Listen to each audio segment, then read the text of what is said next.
Remember when Toronto had a 2-0 series lead on Florida? I do. That's all gone, though, after a pretty greasy game between the Toronto Maple Leafs and the Florida Panthers, which is a shocker to no one. I'd love to start a recap of these games with a goal or something, but alas, here we are. Let's start with the one the league actually responded to. Max Domi grabbed himself a smooth $5,000 fine from the league for a hit from behind at the end of last night's game. And to be fair, it's ruthless, right in the numbers on Barkov of all players. That's not a good look as he knocks Barkey into the boards head first, and of course a scrum ensues, but it doesn't matter. I guess this is what the league wants. Honestly, he could have been and perhaps should have been suspended for this. I think the league is also gauging the temperature of the series because there's a reason Domi was acting like this. The Panthers are a chicken wing buffet with all the elbows they're handing out this series. Again, last night, this time it's Kulikov who's the bad guy as he drives his elbow towards Mitchie. Mitchie kinda ducks, but also gets hit. Meanwhile, Kulikov makes no attempt to win the puck, only to get the elbow up. And that's the thing that's really annoying, at least to me, about this. As much as I love playoff hockey and the physicality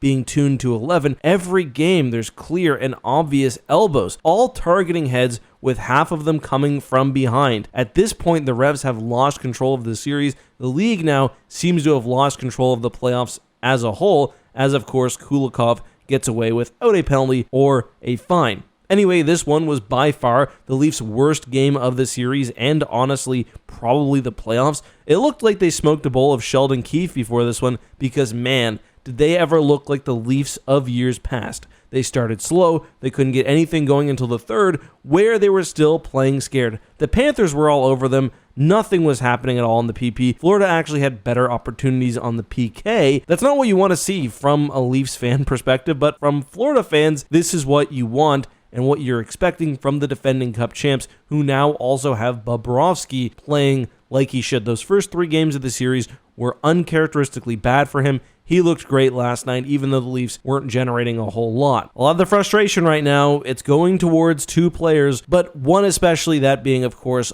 Austin Matthews. I'm so tired of hearing about how good his off-puck play has been. The dude does not show up and break games like a superstar should in the playoffs. In his last 20 games, he's got 3 goals. These playoffs, he's got fewer than Corey Perry, Brady Tkachuk, who only played 6 games, Morgan Riley, and of course the other ageless wonder alongside Perry, Alex Ovechkin. I'm just so tired of it. I don't want to hear the excuses. He's always injured in the playoffs. It's always all about his off-puck play. Maybe he shouldn't be the highest paid player in the NHL. If the Leafs are knocked out this round and he doesn't score another goal, well, I guess we'll see. The other player who's got a lot of criticism for his play generally has been Mitch Marner. The difference being, I don't think Marner has been playing very well off the puck. And I just think back about how Carolina wanted to trade Marner for Rantanen before, of course, he got moved to Dallas. Rantanen, by the way, has 9 goals and 18 points right now. It's just frustrating because finally the Leafs have secondary scoring from players like Max Pacioretty. They've got a defense which is actually really solid. I've really liked what I've seen